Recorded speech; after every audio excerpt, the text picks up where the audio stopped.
कालीन बान की अपनी एक ज़बान होती है, तो यहाँ पर ये इस तालिम लैंग्वेज को मद्देनज़र रखते हुए कालीन की बुनाई करते हैं। इस पे इसके जो सिंबल्स हैं वो इनको बताते हैं कि कितनी नॉट्स लगाई जाएंगी, कौन सा कलर का वूल जो है वो इस्तेमाल किया जाएगा, और इस तरीके से ये कालीन की बुनाई शुरू हो जाती है। अच्छा, इंटरेस्टिंग पार्ट इज़ यहाँ पर इस फैक्ट्री के अंदर जितनी भी खड़ियाँ लगी हैं, यहाँ सिर्फ सैम्पल्स तैयार किए जाते हैं। सैम्पल्स क्लाइंट की अप्रूवल के बाद फिर डाइड यार्न को भेजा जाता है कॉटेज इंडस्ट्री में, गांव देहात में, जहां बहुत बड़ी तादाद में पूरे ख़ानदान और घराने जो हैं कालीन बानी का काम करते हैं।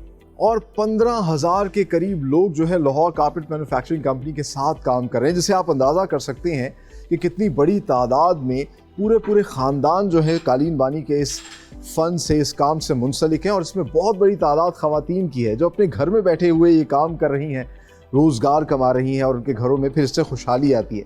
इसलिए मैं बार बार कहता हूं कि हमें पाकिस्तानी प्रोडक्ट्स को सपोर्ट करना चाहिए ताकि पाकिस्तान को फ़ायदा हो, पाकिस्तान के हुनरमंद को, कालीन बान को भी इसका फ़ायदा हो।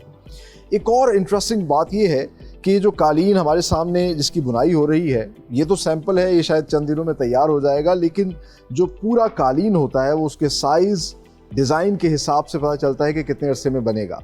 कम से कम 3 महीने से ज़्यादा 2 साल, बल्कि इससे भी ज़्यादा वक्त लगता है एक कालीन की बुनाई के अंदर। 4 साल भी लगते हैं कालीन की बुनाई के अंदर। तो कितना मेहनत तलब और कितना सब्र वाला जो है ये काम है, आप इससे अंदाज़ा कर सकते हैं। अब जब कालीन बुन जाता है, तैयार हो जाता है, तो फिर उसकी फिनिशिंग का कैसे प्रोसेस होता है, उसकी वॉशिंग होती है, क्लिपिंग होती है, वो कैसे की जाती है, आइए आगे चल के आपको वो दिखा दूँ।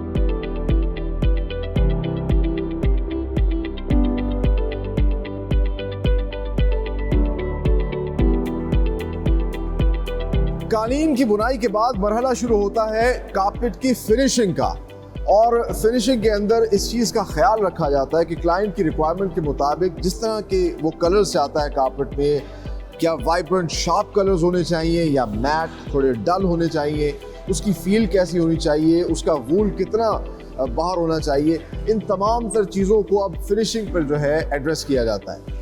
और फिनिशिंग में सबसे पहला प्रोसेस होता है वॉशिंग का। आप मेरे पीछे देख सकते हैं, ये इनका वॉशिंग सेक्शन है जहां पर कालीन को पहले वॉश किया जा रहा है। और ये वॉशिंग जो है बिल्कुल आम कालीन जिस तरह धोते हैं उस तरह नहीं है, इसमें कुछ प्रोसेसेस हैं। सबसे पहले तो साबुन से जो है उसको साफ़ किया जाता है, और फिर दूसरी जानिब आप देख सकते हैं इनके ख़ास किस्म के टूल हैं, ब्रशेज़ हैं, और इसमें ख़ास किस्म का एक केमिकल जो है वो डाला जाता है ताकि इसके कलर को जो है क्लाइंट की रिक्वायरमेंट के मुताबिक मेंटेन किया जा सके।